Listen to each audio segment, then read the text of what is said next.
মানুষই আর মনোরমা ছুটছিল, পেছনে গুলির আওয়াজও যেন ছুটছিল পাল্লা দিয়ে। পুকুরের কাছে পৌঁছে মনোরমার মনে হলো যেন অনেক বছর ধরে ছুটছে সে। টান দিয়ে ননদকে কচুরিপানার তলায় শ্বাস বন্ধ করে মাথা ডুবিয়ে দিল। গুলির আওয়াজ, মানুষের চিৎকার, পোড়া গন্ধ সব মিলিয়ে নিমেষে নরক যেন উঠে এসেছে মাটির ওপরে।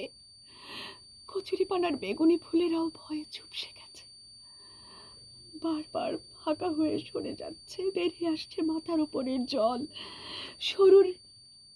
শরীর গুটিয়ে আরো ভেতরে মাথা ডুবিয়ে মানুষই মনে মনে প্রার্থনা করে, আজকের দিনটা বাঁচিয়ে দাও মাধব, একদিন পরে নীরুর বাবার কাছে পৌঁছে যাব, এবার আর দ্বিমত করবো না গো ঠাকুর।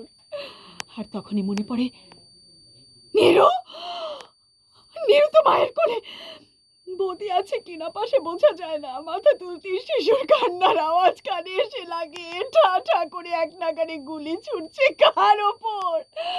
ও আমার নীরু!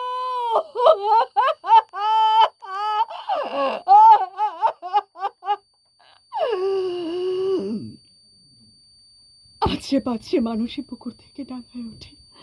সে টলছে রীতিমতো, ভেজা শাড়ি পায়ে পেঁচিয়ে যাচ্ছে বারবার, নীরু রে! আর্তনাদ করে কাঁদে মানুষই, ও মাধব, রক্ষা করো মাধব, আমার মেয়েরে বাঁচাও। ভেজা শাড়ি পায়ে পেঁচিয়ে ধরে, উপর হয়ে পড়ে যায় মাটিতে। পেছন থেকে মনোরমা চেঁচিয়ে ডাকে, মানু থাম! মানুষই তখন সামনের আঙিনায় পৌঁছে গেছে, হুঁশ নেই ওর। মনোরমাও জল ছেড়ে বেরিয়ে আসে, মনে মনে ভাবে, কৃষ্ণকে পালাতে পেরেছিল। ও মানু থাম! নিজামুদ্দিনের ছেলে হাসতে হাসতে হাত বাড়িয়ে মানুকে ধরে, চেঁচিয়ে বলে, কি গো বৌদিমণি, মানুষিদি খুঁজে বার করতে দিল না?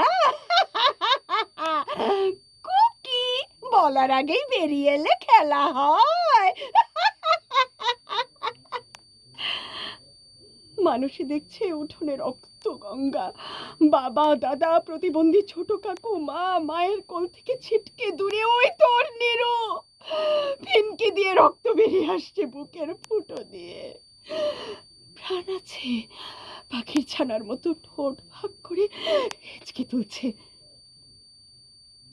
মানুষই জয়নালের হাত ছাড়াতে চায়, হাত ছাড় জয়নাল, মেয়েটার প্রাণ আছে, বাঁচা ভাই।